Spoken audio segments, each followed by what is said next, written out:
A young man brutally booted out by his rich stepfather years ago accidentally sees him living in an old, abandoned car on the street. He follows his heart and does the unthinkable to teach him a lesson. Before we continue, please take some time to subscribe to Daily Dose, like, and share this video with your friends. It might brighten their day and inspire them to do good. Also, keep watching because an important lesson awaits at the end of the video. Good deeds are like a boomerang. They usually come back. 10-year-old Leo's mom, Candace, regularly advised him. He solely understood what she intended through that whilst returning home from the park one day.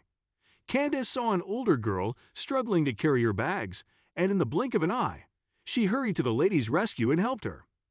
This surprising act of hers puzzled Leo. "Mom, why did you help her when all she said in return was thanks? You never got anything else." The mother explained that when she keeps putting out good, it will come back to her one day. She wanted him to understand that the good things he'd do for others have to be without expecting anything from them in return, so it considers a purely selfless act. Leo nodded and ignored his mother's comments, not realizing how profoundly they would shortly affect his life.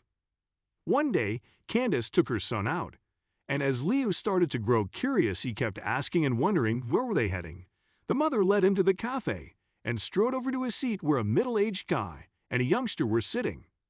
Before Leo asks further, she presented them as Mr. Robert and his son, and surprised her son when she revealed, "Sweetie, Mr. Roberts will be your new father very soon."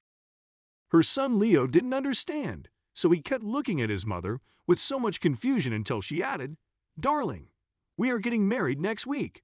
I am sure you will like him. Mark is such a wonderful boy, and you two will get along pretty quickly." Leo was unprepared for this, and the news overwhelmed him with shock. But what possibly could he do? His mother found the ideal spouse and decided to move on with a new life. Leo just had to adjust to the rapid changes in his life without being given a choice. The next week, Candace and Mr. Roberts were wed in a little ceremony. As Candace's flower boy, Leo forced himself to behave like a mature man and escorted her down the aisle.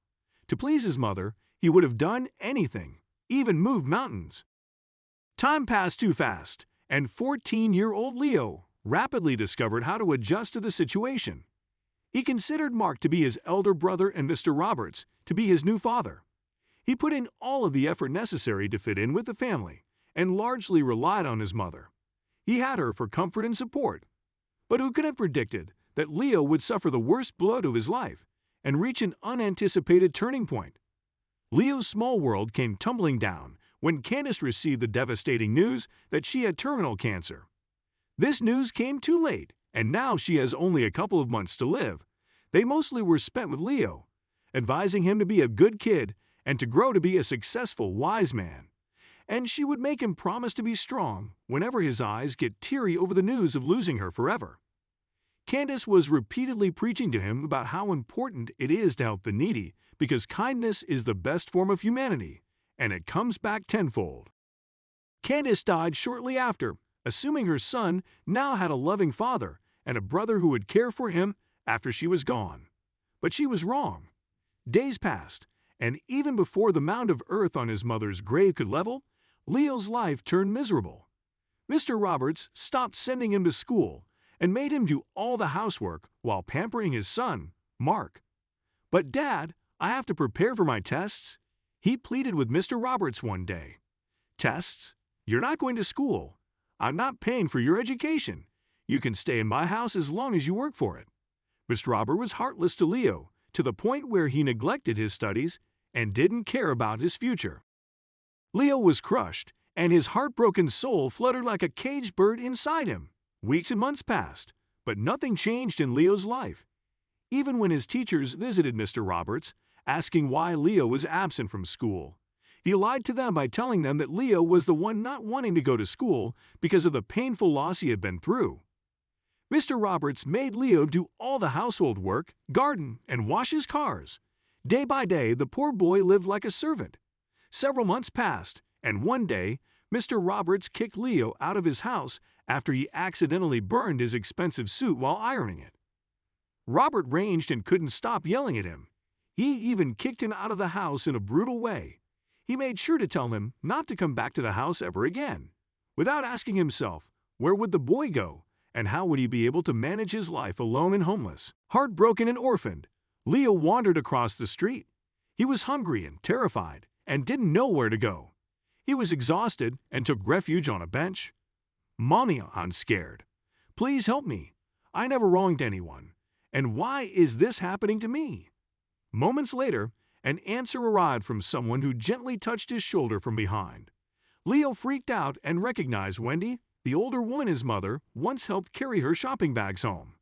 She asked him about his mother, and why is he outside alone? Leo told her that his mother is dead after she had cancer, and now he is kicked out of his stepdad's house. Wendy was moved to tears after hearing Leo's story. She couldn't believe such an awful thing could happen to a helpless little boy. She then offered him the biggest motivation in his life, making him realize that his mom was right about good deeds and how they come back in surprising ways.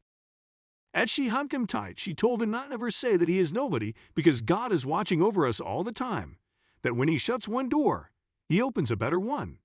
She made sure that Leo understands that we are never alone because God is our Father and we are His children. That said, Wendy took the grieving Leo home and showed him the doorway to his new life. Days passed, and Leo regarded Wendy as his grandmother and his only family. He worked on her farm and attended night school. Several years flew by and Leo, 29, climbed the ladder to success. Impressed by his budding talent, a local agricultural company hired him for a good position. Leo devoted his heart and soul and gave his best at work. One day, his car broke down, so he walked home and came across an old, abandoned car that looked lived in. Leo ignored it and walked away, only to be stopped by an older man's coughing sound. It sounded dry and severe, so Leo decided to peep in and ensure if he had some water.